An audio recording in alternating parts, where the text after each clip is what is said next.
Adolf Hitler foi extremamente detalhista na construção visual e ideológica do regime nacional-socialista.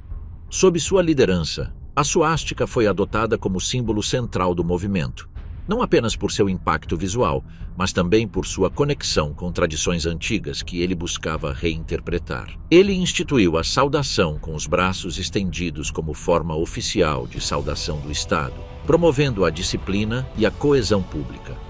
Além disso, estabeleceu uma iconografia precisa que incluía uniformes, emblemas, faixas e gestos, todos visando reforçar a identidade da nova ordem.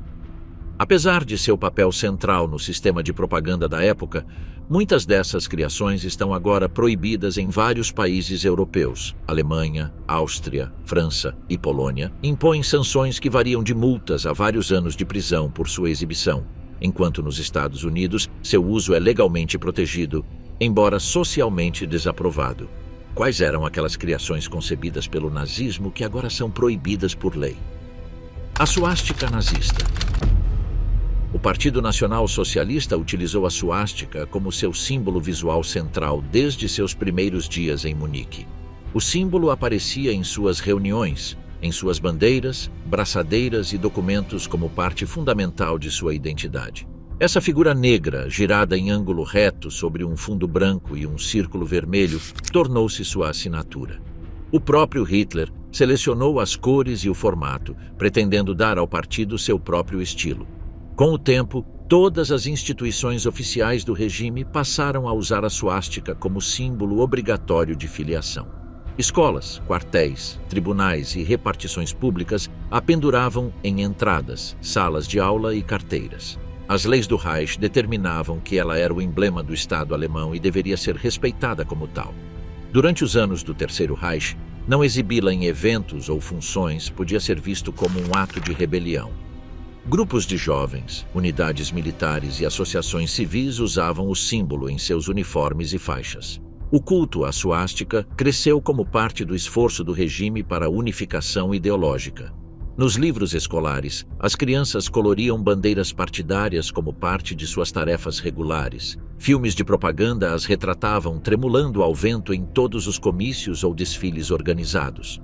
Quando a guerra terminou, os países aliados proibiram o uso do símbolo em territórios ocupados. A lei alemã moderna estabelece que a suástica é proibida como representação de ideologias extremistas. Sua exibição é punível com multas ou prisão, exceto em contextos de pesquisa, arte ou memória histórica. Áustria, França, Polônia, Hungria e outros países também a restringem por lei em seus códigos penais. A proibição abrange camisetas, bandeiras, broches, desenhos e até publicações online. Plataformas digitais excluíram conteúdo que exibe o símbolo fora de um ambiente educacional.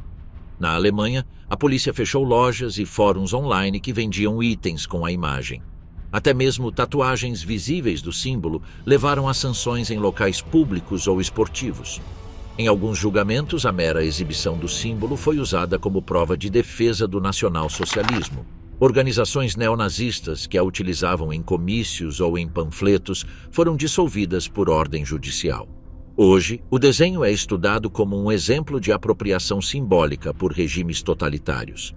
Museus e documentários explicam sua história para evitar sua banalização ou uso provocativo. A suástica, que tinha origens antigas em outras culturas, ficou para sempre marcada como uma imagem do nazismo. A tentativa do regime de lhe dar um novo significado a transformou em um símbolo global de ódio e perseguição. A saudação nazista.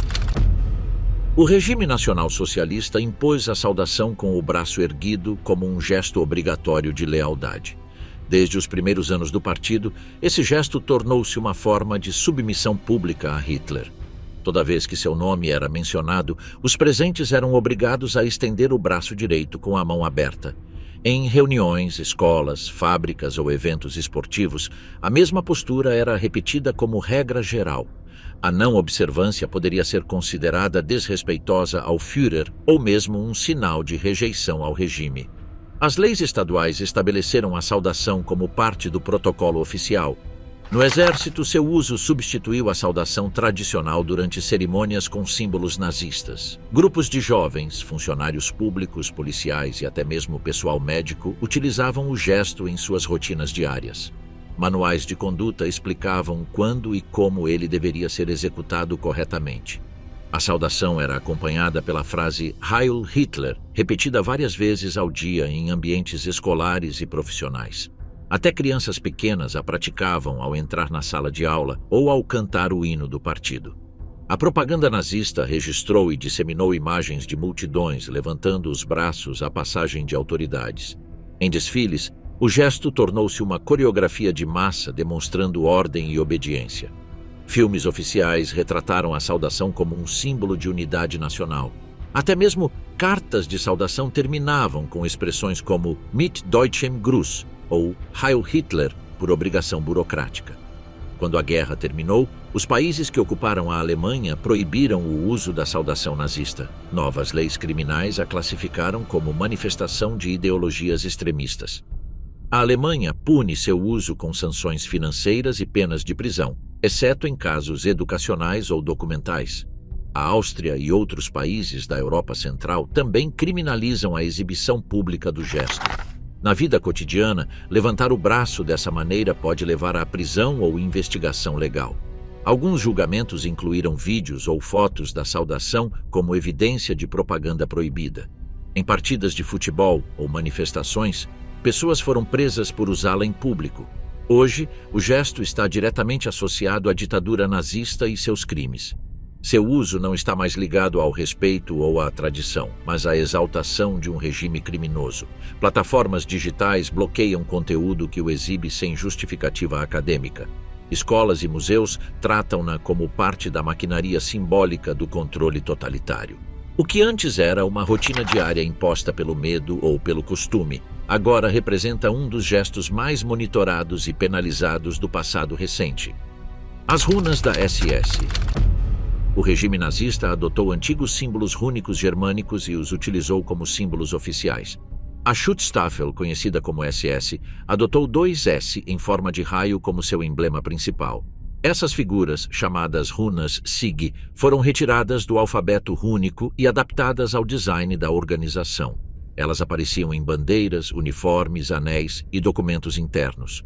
O duplo raio estava nos capes dos oficiais e nas frentes dos quartéis.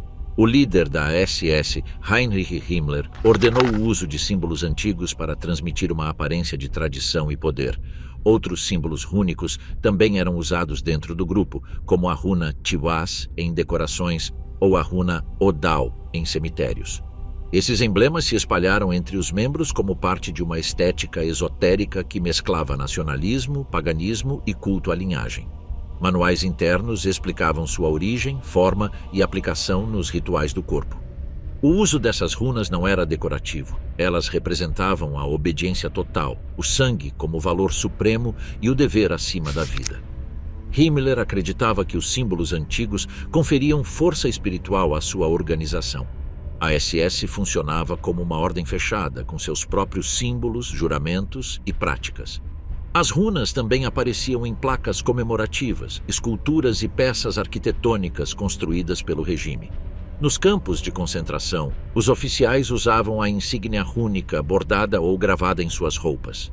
Após a guerra, as potências aliadas declararam a SS um grupo criminoso. A lei alemã proibia qualquer símbolo relacionado a essa unidade.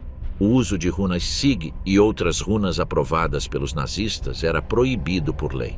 Exibi-las em público, em roupas ou em cartazes pode levar a condenações criminais. Grupos neonazistas usaram versões ligeiramente modificadas para escapar da punição. No entanto, os tribunais decidiram que qualquer desenho que evoque o simbolismo da SS é proibido.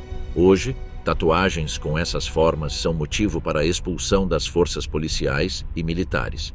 Em alguns países europeus, sua presença é suficiente para abrir investigações por apologia nazista. Em eventos esportivos ou manifestações, a polícia pode intervir se detectar tais símbolos. Lojas online foram fechadas por venderem produtos com runas SIG ou versões disfarçadas. Plataformas digitais bloqueiam contas que promovem ou exibem esses emblemas. Museus e projetos educacionais explicam como a estética nazista utilizou referências pagãs para construir seu discurso.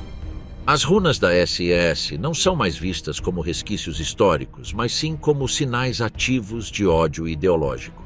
A lei as considera marcas diretas do aparato criminoso que executou assassinatos, deportações e perseguições durante o Terceiro Reich. O que começou como uma apropriação simbólica acabou se tornando um dos itens mais monitorados pelas autoridades em toda a Europa. O Horst Wessel Lied. O regime nazista adotou o Horst Wessel Lied como sua canção oficial desde os primeiros anos do partido. A letra foi escrita por Horst Wessel, membro da SA, pouco antes de morrer em um confronto de rua. Ele foi martirizado pelo aparato de propaganda e a canção que levava seu nome tornou-se um símbolo de luta. Goebbels promoveu seu uso generalizado como hino em comícios políticos e cerimônias partidárias. A melodia acompanhava marchas, desfiles e eventos públicos onde autoridades do Terceiro Reich compareciam. Nas escolas, as crianças a aprendiam como parte de seu repertório patriótico obrigatório. As rádios estatais a transmitiam diariamente, juntamente com o hino nacional. Sempre que era cantado em público, tinha que ser feito com uma saudação de braços estendidos. Falar, mover-se ou interromper enquanto a canção tocava era proibido por respeito à mensagem do partido. Os comícios do partido encerravam-se com o Horst Wessel Lied como forma de reafirmar a unidade ideológica. As tropas cantavam no antes de missões ou em funerais. A letra fazia referência direta a inimigos internos, brigas de rua e sacrifício pessoal. As palavras eram repetidas com ênfase na lealdade e no combate contra forças consideradas traidoras pelo regime. Após a queda do Terceiro Reich, o canto foi proibido pelas autoridades de ocupação. A lei alemã atual considera sua execução uma infração criminal se usada para disseminar ideias nacional-socialistas.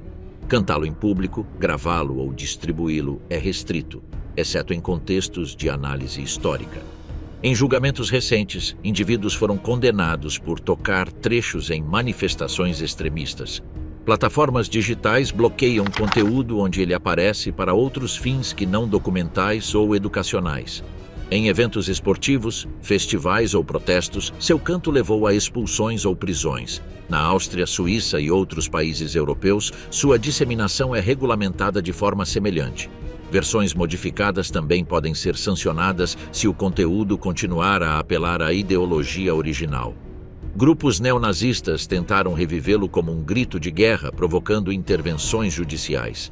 A polícia pode proibir sua execução mesmo sem mandado prévio, caso seja interpretada como glorificação do nazismo. Hoje, o Horst Wessel Lied é um dos exemplos mais claros de como a música foi usada como ferramenta de doutrinação. Seu significado simbólico permanece como uma representação direta do aparato de propaganda nazista. A canção, que outrora ressoou em todos os cantos do Reich, agora é monitorada como parte dos mecanismos de controle ideológico do passado. Sua proibição não é apenas legal, mas também parte da memória de um regime que usou a música como arma política. A SS começou como um pequeno grupo encarregado de escoltar Hitler. Em 1925, contava com apenas um pequeno número de membros. Heinrich Himmler assumiu a liderança em 1929 e transformou a unidade em uma estrutura autônoma com controle total. Seu principal objetivo era assegurar o domínio do partido e executar seus planos de repressão. Era dividida em 3 ramos: a Allgemeine SS, que cuidava das funções políticas e administrativas, a Waffen-SS, que atuava como uma força militar paralela, e a Totenkopfverbände, que administrava os centros de detenção e extermínio. Os candidatos eram selecionados com base em critérios raciais e sua lealdade incondicional ao partido. Himmler exigia provas físicas, análise genealógica e juramentos pessoais dirigidos a Hitler. O grupo operava fora do sistema judiciário comum. Sua estrutura hierárquica respondia apenas aos seus comandantes seniores, sem intervenção externa. Durante a guerra, foi mobilizada em múltiplas frentes. Em áreas ocupadas como França, Polônia, Ucrânia e Iugoslávia, a Waffen-SS realizou execuções em massa de civis. Suas unidades não apenas lutavam, também realizavam operações planejadas de eliminação. A SS dirigia o aparato central do Holocausto. Do transporte ferroviário à operação das câmaras de gás, todos os aspectos do processo eram organizados sob seu controle. Eles tinham controle operacional sobre instalações como Auschwitz, Treblinka, Sobibor e Majdanek. Além disso, controlavam a Ahnenerbe, uma entidade que conduzia pesquisas ideológicas com aparência acadêmica. Suas atividades incluíam projetos raciais, missões arqueológicas e experimentos com prisioneiros. Essa seção alimentou a justificativa pseudocientífica do programa de extermínio nazista. Após o colapso do regime, vários comandantes foram presos. Muitos compareceram aos julgamentos de Nuremberg por crimes contra a humanidade, atos de genocídio e violações do direito internacional. A SS foi declarada uma organização criminosa. Seus emblemas, slogans e obras de arte são legalmente proibidos na Alemanha. Milhares de membros conseguiram escapar. Alguns recorreram a rotas clandestinas, como a rede Odessa. Outros contaram com o apoio de organizações estrangeiras ou adotaram identidades falsas para evitar processos. Muitos permaneceram escondidos por anos, sem enfrentar acusações legais. A documentação de suas operações ainda está sendo analisada. Os registros revelam um sistema planejado, documentado em detalhes, que articulava decisões, assassinatos e mecanismos de repressão em uma sequência burocrática. Cada ação era registrada e monitorada. Hoje, a SS representa o paradigma mais extremo de subordinação total ao poder político. Seus resquícios simbólicos são banidos de todos os espaços públicos. Suas siglas, material visual e referências são ilegais, mesmo em plataformas digitais ou em produtos de entretenimento. A juventude hitlerista como organização. O grupo foi criado como parte fundamental do sistema nazista. Não era apenas uma escola política paralela, mas um meio obrigatório de formar todos os menores no Reich. O Comando Central estabelecia o currículo, os objetivos e o controle ideológico a partir de Berlim. Era dividido por idade e gênero. Crianças entre 10 e 14 anos pertenciam ao Jungvolk. A partir daí, ingressavam na juventude hitlerista até completarem 18 anos. As meninas faziam parte da Liga das Meninas Alemãs. Cada grupo tinha regras, patentes e tarefas distintas, sempre sob uma hierarquia vertical. Os instrutores eram jovens mais velhos, treinados em campos especiais. Eles recebiam treinamento político, físico e militar. Eram responsáveis pela implementação dos exercícios, ensino da doutrina e exercícios ao ar livre. Tudo girava em torno de obediência, sacrifício e lealdade ao chefe de Estado. O conteúdo do ensino combinava história nacional, canções, desfiles, combate corpo a corpo e propaganda racial. Desde cedo, as crianças repetiam slogans sobre raça, o destino do povo e o inimigo interno. Aos domingos havia marchas. As tardes eram reservadas para treinamento de combate, leituras de discursos e treinamento de resistência. Os pais eram obrigados a matricular seus filhos. A recusa poderia resultar em sanções legais ou perda de emprego. As escolas funcionavam em paralelo, mas os planos de aula eram influenciados pelo mesmo aparato ideológico. Com o tempo, o programa tornou-se mais rigoroso. Em 1939, a frequência era praticamente obrigatória. Os jovens recebiam armas de madeira para treinamento, aprenderam a reconhecer tanques e aviões e a formar esquadrões. Os feriados nacionais contavam com desfiles da organização. Em muitas cidades, a juventude hitlerista ocupava praças inteiras com tambores, bandeiras e uniformes. A imagem era a de uma massa disciplinada e forte, subserviente ao ideal coletivo. Após completarem 18 anos, muitos eram enviados diretamente para o Front ou para a SS. A organização funcionava como um campo de treinamento para soldados, funcionários públicos e membros do partido. A doutrinação não terminava com a saída da escola, ela se estendia para o mundo adulto. Após 1945, a juventude hitlerista foi dissolvida pelas potências ocupantes. Sua estrutura foi desmantelada. Livros, insígnias e manuais foram proibidos. Ex-instrutores foram investigados. Hoje, a formação de uma organização semelhante na Alemanha é punível por lei. Usar seus símbolos ou emular seus métodos em público pode ser considerado uma apologia ao regime. A legislação atual proíbe todas as expressões associadas à organização, sejam elas visuais ou verbais, em espaços públicos, nas redes sociais ou em eventos políticos. O uniforme da juventude hitlerista. O regime nazista transformou a vestimenta em uma ferramenta de formação ideológica. Os jovens membros da juventude hitlerista usavam um modelo de uniforme composto por uma camisa bege, shorts escuros, um cinto cruzado, um cachecol preto com nós e uma braçadeira com a suástica.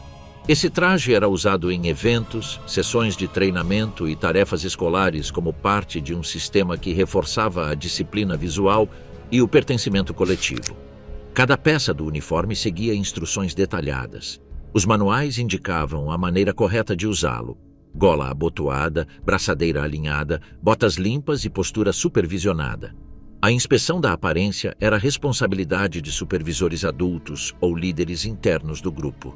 O traje não apenas diferenciava hierarquias, mas também marcava cada menor como um membro ativo do sistema partidário. Imagens oficiais mostravam membros usando esse traje durante exercícios ao ar livre ou tarefas patrióticas. A propaganda exaltava a apresentação ordenada dos corpos juvenis como um reflexo da unidade nacional. As insígnias eram entregues em cerimônias formais, reforçando o vínculo entre a família, a juventude e o partido. Nos meses finais do conflito, muitos adolescentes enviados para o front ainda usavam o uniforme de seu treinamento inicial. Alguns foram presos usando essa vestimenta, sem terem recebido treinamento militar formal. Esse traje tornou-se associado à imposição ideológica e ao uso de menores para fins estatais.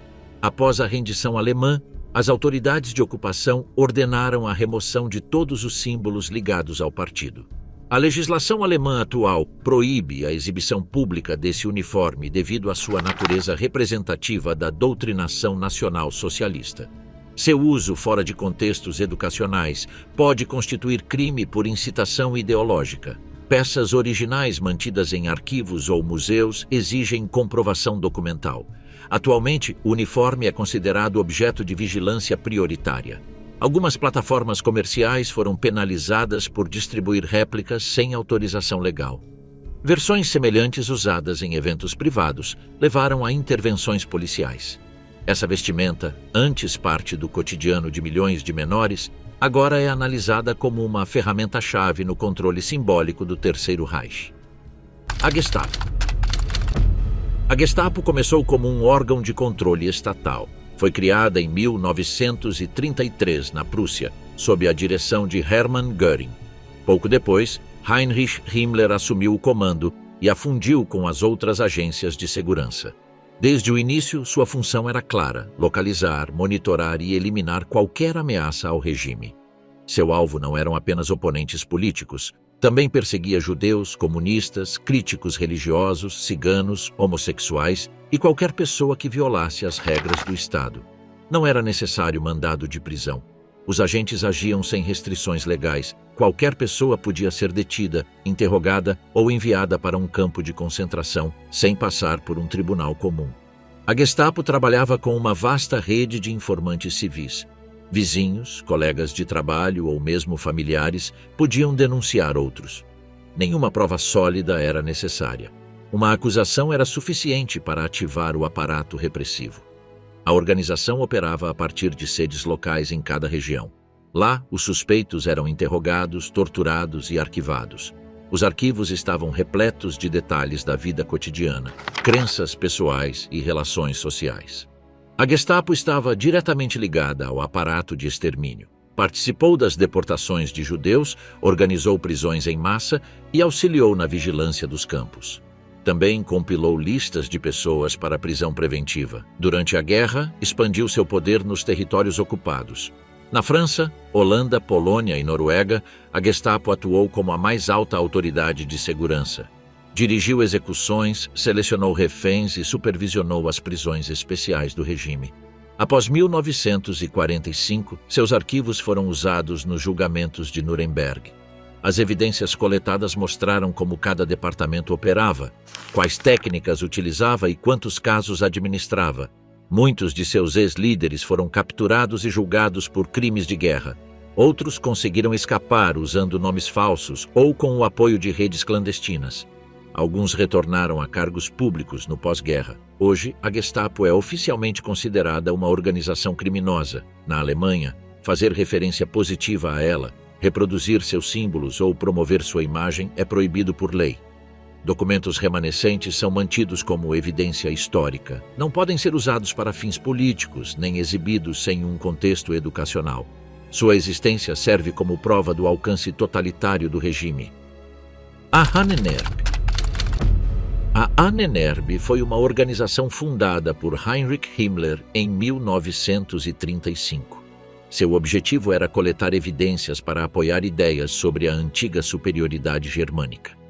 Apresentava-se como um instituto dedicado a estudos arqueológicos, históricos e antropológicos, mas agia como um disfarce para justificar a ideologia do regime nazista. Essa organização enviou equipes para várias partes do mundo. Visitaram o Tibete, a Islândia, a França e até a Síria. Himmler queria provar que os povos germânicos haviam sido os fundadores das grandes civilizações. Seus pesquisadores tentaram encontrar vestígios de uma raça ariana original em monumentos, símbolos e vestígios antigos. A Ahnenerbe era composta por dezenas de departamentos. Alguns se concentravam na análise de crânios e medidas corporais. Outros se dedicavam ao exame de runas ou da mitologia nórdica. Em muitos casos, os métodos não seguiam nenhum padrão científico. Eram guiados por crenças místicas, interpretações forçadas ou teorias não comprovadas. Entre suas atividades, também organizavam palestras e exposições por toda a Alemanha. Eles queriam que as pessoas acreditassem que o povo germânico tinha raízes gloriosas. Usaram essas descobertas como propaganda para reforçar o orgulho nacional e legitimar a expansão territorial. Um dos casos mais controversos foi o projeto que buscava provar que os alemães descendiam diretamente dos atlantes. Para tanto, equipes da Ahnenerbe viajaram para locais remotos em busca de ruínas ou vestígios culturais que se encaixassem nessa ideia. Não importava se os resultados eram falsos ou forçados, desde que servissem à narrativa do partido. A Ahnenerbe também colaborou com experimentos médicos conduzidos em campos de concentração. Vários de seus membros estiveram presentes em julgamentos com prisioneiros, medindo suas reações ao frio ou à dor, sem intenção terapêutica. Vários desses pesquisadores foram julgados após o fim do conflito. Ao final da guerra, a Ahnenerbe foi apontada como uma instituição que mesclava pseudociência com o aparato repressivo. Mais de 100 pessoas foram identificadas como tendo trabalhado diretamente com a organização. Muitas delas foram presas, mas outras conseguiram se esconder ou se reintegrar a instituições acadêmicas sem consequências. Documentação descoberta após a queda do Terceiro Reich revelou relatórios, fotos e registros de suas missões.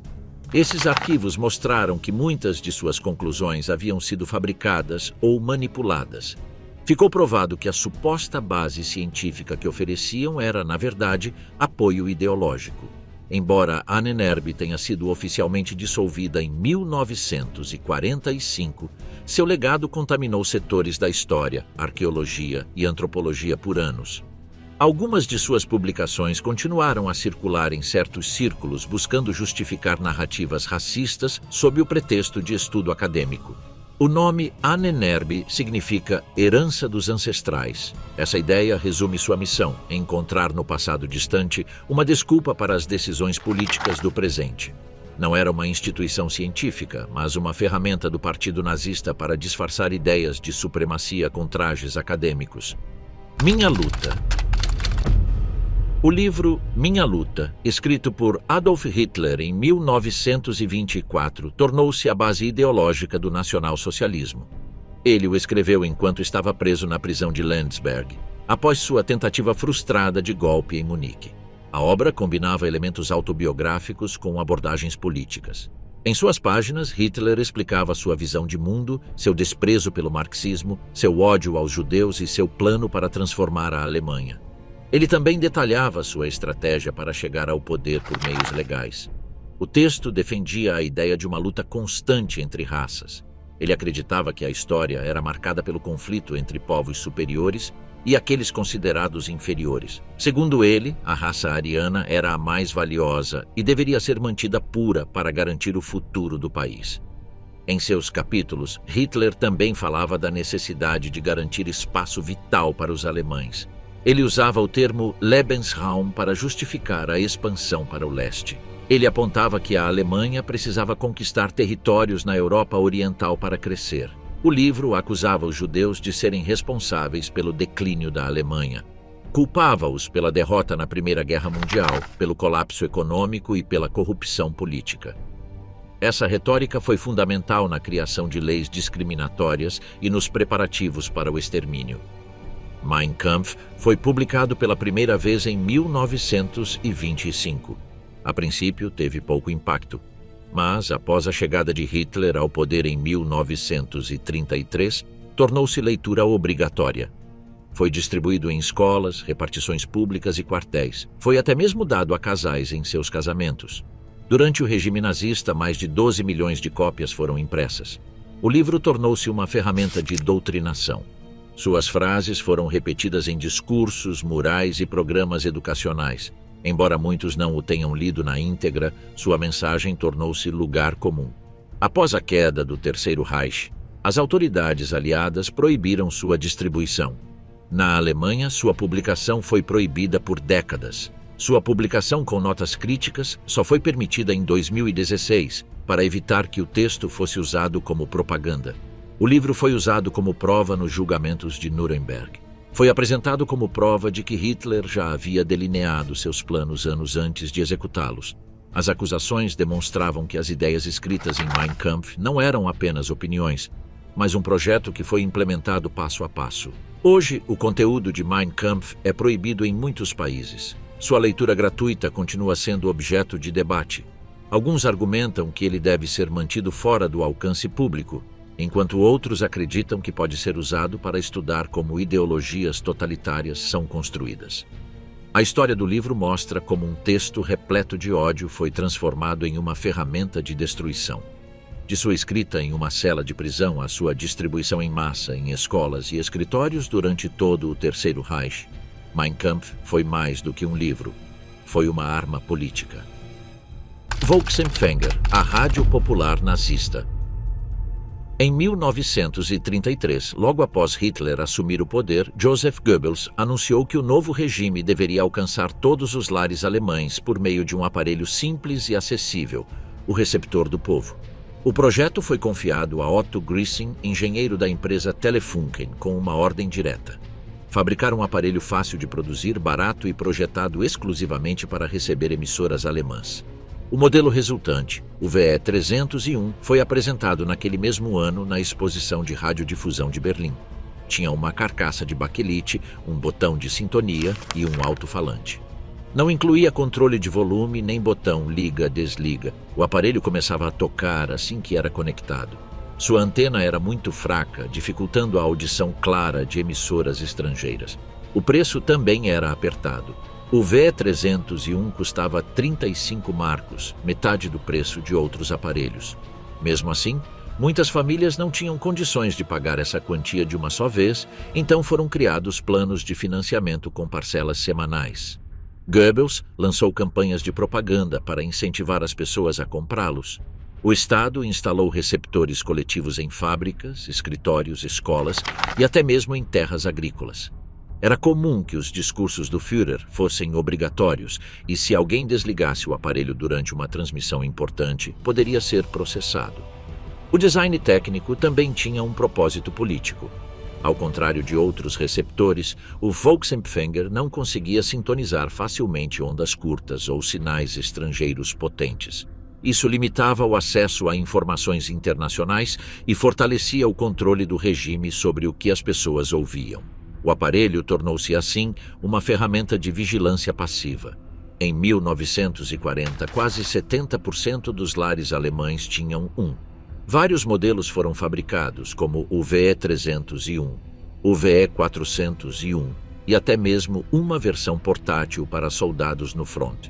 As fábricas que os produziam adaptaram-se ao esforço de guerra e continuaram operando até os anos finais do conflito. Após a derrota da Alemanha, as forças aliadas requisitaram ou destruíram milhares desses receptores. Muitos foram desmontados ou convertidos para receber estações de rádio gratuitas. No entanto, alguns modelos sobreviveram e agora estão em museus ou coleções particulares como símbolos do controle de propaganda do Terceiro Reich. A imprensa antissemita do Reich. Dentro da estrutura de propaganda do Terceiro Reich, a imprensa era uma ferramenta cuidadosamente elaborada para amplificar a ideologia antissemita do regime. Desde os primeiros anos da ascensão nazista, cada palavra impressa era controlada, garantindo que todos os meios de comunicação contribuíssem para alimentar o discurso do inimigo interno. O alvo principal, a comunidade judaica. Um dos instrumentos mais agressivos era o semanário Der Stürmer, editado por Julius Streicher. Este veículo não seguia códigos jornalísticos e não mantinha nenhuma aparência de neutralidade. Sua linguagem era grosseira, gráfica e explicitamente inflamatória. Apresentava caricaturas grotescas, histórias fabricadas e acusações infundadas, tudo com o objetivo de desumanizar os judeus e apresentá-los como uma ameaça constante. Mas o Der Stürmer não agiu sozinho. O restante da imprensa, sob o controle do Ministério da Propaganda liderado por Joseph Goebbels, reproduzia as narrativas necessárias para sustentar a narrativa oficial. Os editores eram instruídos sobre como estruturar as manchetes, quais palavras usar, quem entrevistar e quais eventos destacar. A imprensa tornou-se porta-voz do partido, não observadora da realidade. Artigos promoviam teorias da conspiração sobre supostos planos de dominação mundial. Vinculavam crimes comuns a judeus sem provas e davam espaço a argumentos pseudocientíficos para justificar a segregação. Essa manipulação sistemática não buscava informar, mas sim transformar a percepção coletiva. A distribuição era massiva. Vitrines públicas com cópias acessíveis a todos eram colocadas em escolas, praças e repartições públicas. A leitura desses conteúdos era incentivada como um dever patriótico. Aqueles que expressavam ceticismo eram taxados de cúmplices do inimigo. Após a queda do regime, evidências do uso da imprensa como arma foram documentadas em múltiplos julgamentos. Julius Streicher foi processado em Nuremberg por crimes contra a humanidade devido ao seu trabalho editorial, não por ações militares. Sua condenação estabeleceu um precedente para o impacto das palavras transformadas em doutrina. Hoje, cópias desses veículos de comunicação fazem parte de arquivos judiciais, museus memoriais e centros de pesquisa. Não como peças da história editorial, mas como um testemunho de quão longe a palavra escrita pode ir quando movida pelo ódio e transformada em política de Estado. Os filmes de propaganda de Goebbels. O sistema cinematográfico do Terceiro Reich foi concebido com um propósito maior do que o simples entretenimento. Sob o comando direto de Joseph Goebbels, o cinema tornou-se uma ferramenta estratégica do regime para moldar a percepção pública, fortalecer a ideologia nacional socialista e consolidar uma narrativa centralmente imposta por meio de imagens. Goebbels, chefe do Ministério da Propaganda, compreendia claramente o poder da linguagem visual. Ele reconhecia que uma imagem, uma melodia ou uma frase poderia superar o impacto de qualquer discurso escrito. Por essa razão, ele revisava pessoalmente cada roteiro, cada edição e cada mensagem projetada na tela. Seu escritório não apenas aprovava filmes, mas também intervinha em documentários, cinejornais e curtas-metragens escolares. Entre as produções mais icônicas está O Triunfo da Vontade, dirigido por Leni Riefenstahl. Essa produção, construída com enquadramentos precisos e cenários teatrais, não reproduzia fatos, mas sim uma coreografia de domínio político. O Congresso do Partido de Nuremberg surgiu como um evento ritualizado, projetado para exaltar Hitler como uma figura transcendente. Cada detalhe foi coordenado: as câmeras, as marchas, a iluminação, o som. Outras produções usaram uma abordagem mais direta, como O Judeu Eterno, que incluiu imagens selecionadas para gerar desprezo pela comunidade judaica, reforçando estereótipos e apresentando-a como uma ameaça interna. A edição foi projetada para provocar emoções, sem intenção explicativa. Funcionou não como uma reportagem, mas como uma ferramenta de programação ideológica. Cada segmento da audiência recebeu conteúdo adaptado ao seu papel social. Para os jovens, histórias que celebravam a dedicação e a disciplina. Para as mulheres, contos que exaltavam o modelo da mãe nacional. Para os combatentes, tramas de honra, lealdade e vitória. A mensagem foi adaptada ao papel atribuído dentro da estrutura do regime. Essas produções foram exibidas em cinemas, escolas, fábricas e em reuniões do partido. A presença fazia parte do comportamento padrão. Antes de cada exibição comercial, os cinejornais incluíam reportagens da frente de batalha, sempre adaptadas para reforçar uma imagem de domínio, mesmo em tempos de recuo. Após o fim do conflito, muitos desses materiais foram proibidos por seu conteúdo propagandístico. Eles foram arquivados como prova documental. Alguns cineastas enfrentaram processos judiciais. Goebbels evitou comparecer a qualquer tribunal, morreu com a família nos últimos dias do regime. Mesmo assim, suas ações demonstraram claramente como o cinema pode ser moldado para cumprir funções políticas, distantes de qualquer narrativa artística ou narrativa. Uso atual de símbolos nazistas na internet e em videogames. No ambiente digital, emblemas ligados ao regime nazista persistem em formas fragmentadas, ocultas ou reinterpretadas. Apesar das restrições legais em vigor em muitos países, símbolos associados ao Terceiro Reich não desapareceram do mundo virtual. Eles continuam circulando em fóruns, redes sociais, servidores de jogos e arquivos compartilhados, movendo-se em formatos difíceis de rastrear. Em plataformas multijogador, como mods de videogames de guerra ou títulos ambientados na Segunda Guerra Mundial, bandeiras, uniformes, emblemas da SS ou frases retiradas de discursos de Hitler aparecem. Sua presença é frequentemente justificada como parte de uma reconstituição histórica, mas também são usados por grupos que buscam reviver esse imaginário para outros fins. Alguns avatares, nomes de usuário ou designs personalizados incorporam discretamente elementos como suásticas, runas ou saudações nazistas, camuflados em códigos visuais reconhecíveis apenas por certos nichos. A Dark Web e as comunidades fechadas funcionam como espaços de preservação e disseminação. Documentos, gravações, panfletos, livros digitalizados e material audiovisual produzido pelo regime são armazenados ali, sem filtros e descontextualizados. Alguns sites tentam apresentá-lo como um arquivo histórico, outros o glorificam abertamente. Nas mídias sociais, estratégias são empregadas para burlar algoritmos de moderação. Letras são substituídas por símbolos, imagens são invertidas ou memes são usados para fazer referências veladas. A linguagem é adaptada para evitar a censura. Em vez de nomes completos, são usadas iniciais ou linguagens codificadas compartilhadas entre membros de certas comunidades digitais. Os videogames representam uma zona ambígua. Na Alemanha, durante anos, a exibição de simbolismo nazista foi proibida, mesmo em jogos históricos. No entanto, essas regulamentações foram flexibilizadas a partir de 2018 com base em critérios educacionais e contextuais. Hoje, algumas produções podem incluir elementos do regime nazista se forem claramente enquadradas em uma narrativa antifascista.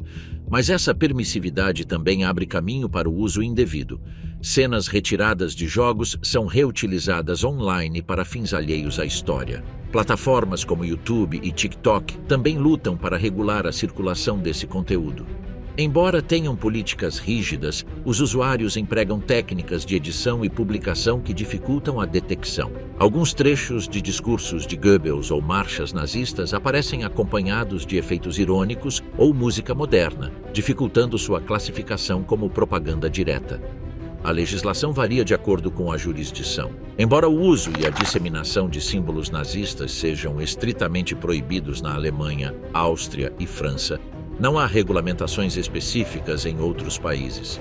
Essa disparidade legal permite que os arquivos sejam hospedados em servidores estrangeiros e acessíveis de qualquer lugar. Apesar dos esforços para limitar sua disseminação, o simbolismo nazista continua a se adaptar aos canais digitais. Ele não precisa mais de monumentos ou desfiles, basta um pseudônimo, um arquivo compartilhado ou um jogo modificado para que ressurja. Essa persistência mostra que o combate a essas ideias não se limita a apagar emblemas, mas sim a compreender os espaços onde eles tentam reaparecer. As leis de Nuremberg. Em setembro de 1935, durante o Congresso Anual do Partido Nacional Socialista em Nuremberg, o regime nazista anunciou um conjunto de regulamentos que reconfiguravam legalmente a estrutura racial do Estado alemão. Conhecidas como Leis de Nuremberg, elas estabeleceram a base legal para a exclusão sistemática de judeus da cidadania e da vida pública no Reich.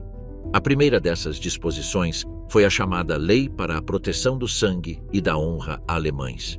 Ela proibia casamentos e relações sexuais entre pessoas consideradas de sangue alemão ou aparentado e aquelas classificadas como judias. Também proibia judeus de empregar trabalhadores alemães com menos de 45 anos em suas casas, alegando a suposta necessidade de preservar a pureza racial. A segunda lei fundamental foi a Lei de Cidadania do Reich, que redefiniu a filiação legal à nação. De acordo com essa legislação, apenas aqueles com sangue alemão ou aparentado poderiam ser considerados cidadãos plenos. Os judeus, portanto, foram relegados à condição de súditos do Estado, sem acesso aos direitos civis básicos. Ambas as leis foram complementadas por uma série de decretos esclarecedores emitidos nos meses seguintes. Esses textos especificavam como cada indivíduo deveria ser classificado de acordo com sua ancestralidade. Com base no número de avós judeus, fazia-se uma distinção entre judeus puros, mestiço de primeiro grau ou mestiço de segundo grau. Essa categorização possibilitou definir com precisão quem deveria ser discriminado, excluído ou monitorado. As implicações foram imediatas. Milhares de pessoas perderam seus empregos na administração pública, no setor educacional e no sistema de saúde. Médicos e advogados judeus tiveram suas licenças cassadas. Empresas foram fechadas, contratos cancelados e o acesso a universidades e espaços públicos foi restringido. Tudo isso foi alcançado não por meio de violência direta, mas por meio de disposições legais perfeitamente formuladas. Essas leis não surgiram do nada, foram o resultado de anos de propaganda e exclusão social sistemática. Além disso, o regime as apresentou como uma forma de normalizar a situação jurídica, legitimando assim a discriminação já em curso. O que antes era violência nas ruas ou pressão social, agora tinha força de lei. Internacionalmente, a reação foi moderada. Alguns governos criticaram as disposições, mas não houve sanções ou medidas diplomáticas significativas. Para a liderança nazista, essa resposta morna foi um sinal de que poderiam avançar sem grandes consequências externas. Internamente, as leis marcaram um ponto de inflexão. Elas legalizaram a exclusão e ofereceram ao Estado uma estrutura para perseguir seu programa racial de forma mais sistemática. Não eram medidas simbólicas, mas a base legal para o que viria a seguir: desapropriação em massa, deportação e extermínio. Com o tempo, as leis de Nuremberg afetaram não apenas os judeus. Elas também serviram de modelo para regular a vida de outras comunidades consideradas indesejáveis pelo regime, incluindo ciganos, negros e pessoas com deficiência. A lógica da exclusão se espalhou, sempre sob a proteção da lei. Depois de 1945, juristas aliados usaram essas regulamentações como prova central nos julgamentos de Nuremberg. Elas eram a prova de que o aparato nazista não havia operado no caos, mas por meio de leis, decretos e regulamentos que transformaram a perseguição em política de Estado.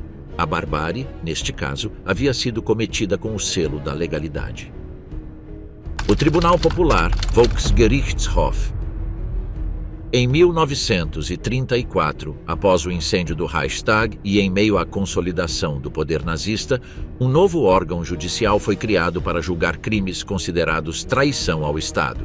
Chamado de Volksgerichtshof, ou Tribunal Popular, esse tribunal especial tornou-se um dos instrumentos mais temidos do regime. Não atendia aos critérios legais comuns, nem estava sujeito aos padrões judiciais do direito alemão tradicional. Sua missão era política, punir severamente qualquer conduta percebida como uma ameaça ao nacionalsocialismo, mesmo que carecesse de justiça criminal em sentido estrito. O processo judicial, como era conhecido até então, deixou de ter qualquer peso dentro de seus muros. O tribunal funcionava sob a direção de juízes leais ao partido. O mais infame deles foi Roland Freisler, que presidiu o tribunal entre 1942 e 1945. Seu estilo era estridente, autoritário e teatral.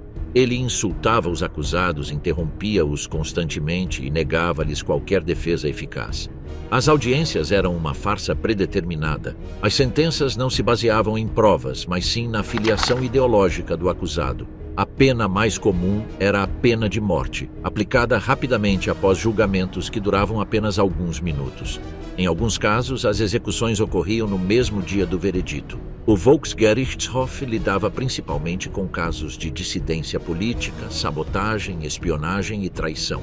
Também processava membros de movimentos de resistência, como os envolvidos na tentativa de assassinato de Hitler em 20 de julho de 1944. Nesses julgamentos, os acusados eram humilhados publicamente antes de serem sentenciados. Muitos deles foram executados na prisão de Plötzensee por enforcamento ou guilhotina. Não havia possibilidade de apelação. O veredito do Tribunal Popular era final e incontestado. As famílias dos condenados eram notificadas por carta e, em muitos casos, eram forçadas a arcar com os custos do julgamento e da execução. O funcionamento do tribunal era acompanhado por uma estratégia de propaganda. Os julgamentos foram gravados ou transcritos para servirem de advertência. A mensagem era clara. Qualquer crítica, por menor que fosse, seria punida com todo o peso do aparato judiciário do Terceiro Reich. À medida que a guerra avançava e os atos de resistência interna aumentavam, o número de julgamentos também crescia. Entre 1934 e 1945, o Tribunal Popular condenou mais de 5.000 pessoas à pena capital, sem contar milhares de sentenças de prisão ou trabalhos forçados. A repressão judicial se acelerou com a queda da Frente Oriental e o colapso do regime. Após o fim da guerra, os aliados consideraram o Volksgerichtshof uma das expressões mais cruéis do totalitarismo nazista. Roland Freisler morreu durante um ataque aéreo em 1945 antes de ser acusado. No entanto, outros juízes do tribunal foram presos e julgados por crimes contra a humanidade. Hoje, o Tribunal Popular é lembrado não como uma instituição judiciária, mas como um mecanismo de perseguição disfarçado de justiça. Em vez de aplicar a lei, utilizou-a como instrumento de repressão. Seu legado não deixou precedentes legais, apenas um aviso histórico sobre como a lei pode ser distorcida e se tornar uma arma de terror estatal. A doutrina do inimigo do Estado. Dentro do pensamento jurídico do Terceiro Reich, uma ideia tomou forma e, em última análise, determinou toda a estrutura repressiva do regime, a figura do inimigo do Estado. Essa noção, promovida desde os primeiros anos do regime nacional-socialista, redefiniu completamente o papel da lei e a função do sistema penal. Diferentemente do infrator tradicional, que violava uma norma e recebia uma sanção proporcional, o inimigo do Estado era alguém cuja mera existência representava um risco para a ordem política. Sua perseguição não dependia de um ato específico, mas sim de sua identidade, origem, crenças ou comportamento interpretado como hostil ao regime. A lei deixou de ser um instrumento de equilíbrio e se tornou um instrumento de eliminação preventiva. Essa doutrina foi aplicada especialmente contra judeus, comunistas, ciganos, testemunhas de Jeová, homossexuais e qualquer pessoa considerada irreformável ou perigosa por sua ideologia ou natureza. O inimigo não tinha direitos, não merecia um julgamento justo, nenhuma defesa e nenhuma presunção de inocência. Era tratado como uma ameaça permanente que precisava ser contida ou eliminada. Nos campos de concentração, essa visão atingiu sua aplicação mais extrema. Aqueles classificados como inimigos do Estado eram presos sem julgamento, submetidos a trabalhos forçados, tortura ou extermínio total. A categoria era ampla o suficiente para incluir tudo, desde oponentes políticos a artistas, escritores, figuras religiosas ou qualquer pessoa discriminada por motivos raciais. O sistema jurídico nazista adaptou-se a essa lógica. As leis foram reformadas para permitir detenção por tempo indeterminado, confisco de propriedade, perda da cidadania e execução sem julgamento. Em muitos casos, a definição de inimigo nem sequer exigia provas. Suspeita, denúncia ou filiação eram suficientes. Juristas como Carl Schmitt foram fundamentais na construção teórica dessa ideia. Eles argumentaram que a soberania implicava o poder de decidir quem era amigo ou inimigo e que o Estado deveria reservar-se o direito de agir contra qualquer pessoa que questionasse sua existência. Dessa forma, o direito penal nazista foi transformado em um direito político, focado na defesa do Estado e não na proteção do indivíduo. A doutrina não se limitava aos tribunais. Permeou todos os níveis da administração, a polícia, a imprensa, a educação e a cultura. Tornou-se uma narrativa de guerra interna. Não se tratava de punir comportamentos, mas de erradicar grupos humanos considerados incompatíveis com a nova ordem.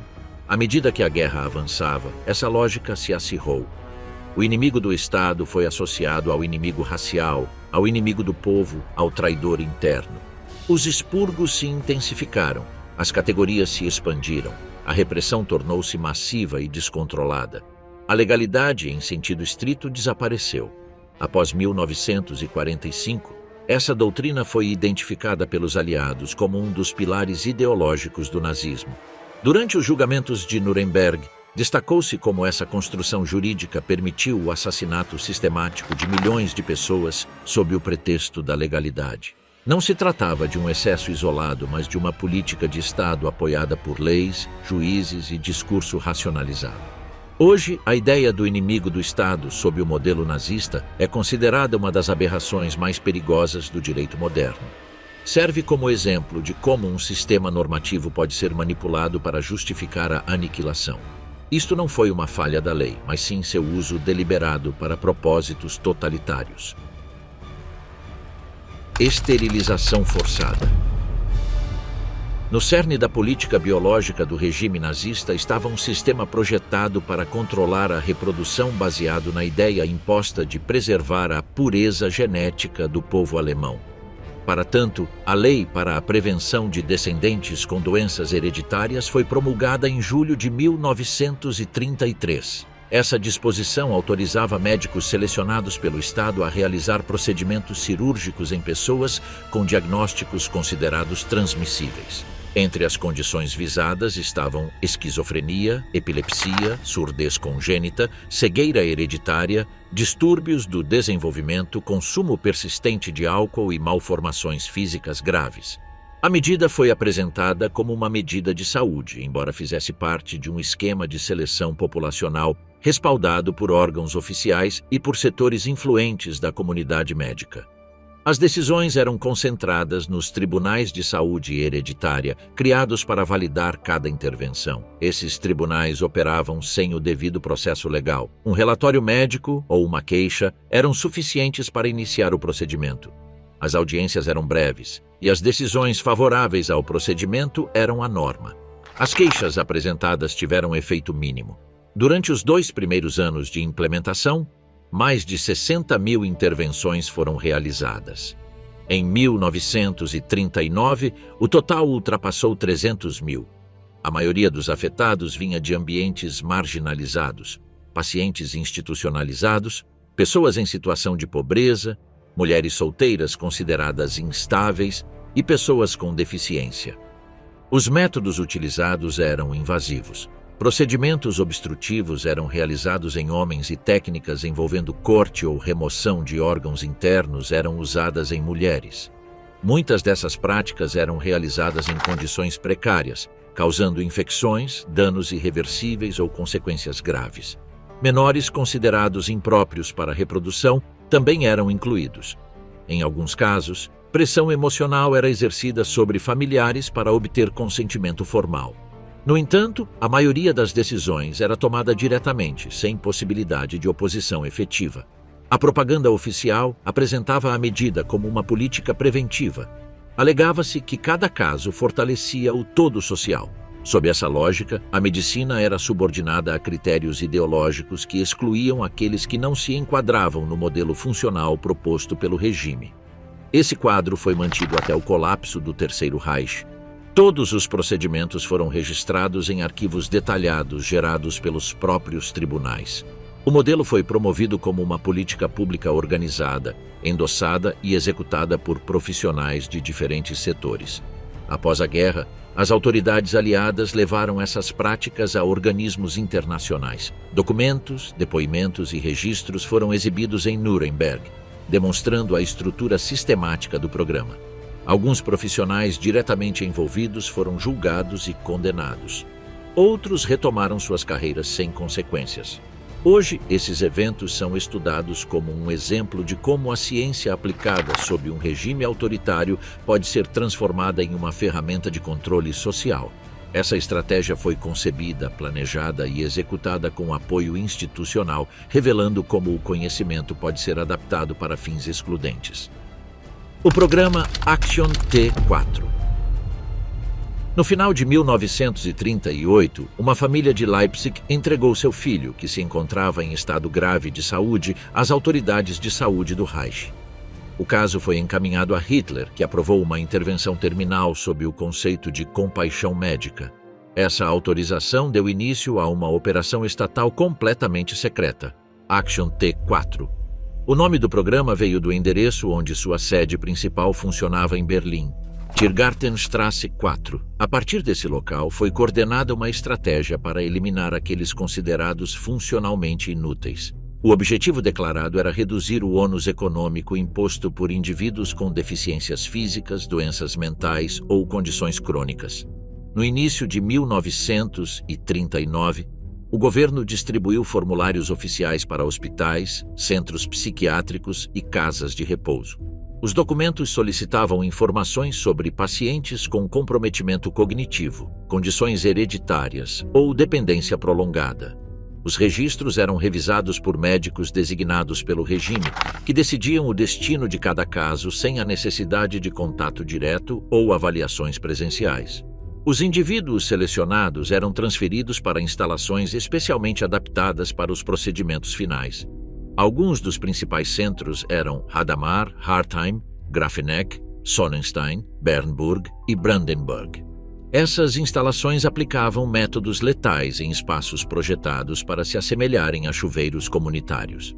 Essa abordagem foi uma precursora direta dos sistemas posteriormente empregados no leste. Após os procedimentos, os atestados oficiais eram alterados. Os familiares eram notificados de uma causa clínica geral, acompanhada de uma urna contendo restos mortais e uma carta escrita em linguagem técnica e neutra. Cada parte do processo era planejada para ocultar os estágios reais da operação. Entre 1939 e 1941, o programa Action T4 levou à demissão forçada de mais de 70 mil indivíduos, embora seu cancelamento formal tenha sido anunciado em agosto de 1941, após algumas objeções internas, incluindo as do bispo Clemens August von Galen. Os procedimentos continuaram secretamente por meio de outras técnicas, como doses extremas, supressão alimentar e omissão médica planejada. O pessoal envolvido na Action T4 foi posteriormente designado para outras regiões do Reich. Muitos de seus membros participaram da construção e gestão de instalações de eliminação em massa. A operação serviu como um teste técnico e organizacional para a aplicação deste modelo em cenários maiores. As equipes replicaram o protocolo aprendido no T4 com eficiência aprimorada em uma escala maior. Ao final do conflito, os responsáveis foram incluídos nos procedimentos judiciais organizados pelas potências aliadas. Parte do material apresentado em Nuremberg incluía registros médicos, transferências, decisões administrativas e técnicas de ocultação aplicadas durante a operação. Alguns foram condenados. Outros, no entanto, retornaram às suas funções profissionais sem consequências legais. A Action T4 está sendo estudada atualmente como o primeiro plano estatal totalmente estruturado para a eliminação com base em critérios médicos. Sua implementação marcou a mudança de políticas de exclusão social para estratégias de supressão física organizadas a partir do setor de saúde. O programa revelou até que ponto o aparato clínico do regime poderia ser alinhado com seus objetivos de purificação. Experimentos médicos em campos de concentração. Durante o regime nazista, vários centros de detenção foram usados como locais para testes médicos sem a autorização dos indivíduos selecionados. Milhares de detentos, principalmente judeus, ciganos e soldados capturados, foram escolhidos para participar de estudos conduzidos por profissionais a serviço do Reich. Esses testes, endossados por autoridades centrais, eram orientados por interesses militares ou raciais, ou baseados em teorias pseudocientíficas. Em Auschwitz, o Dr.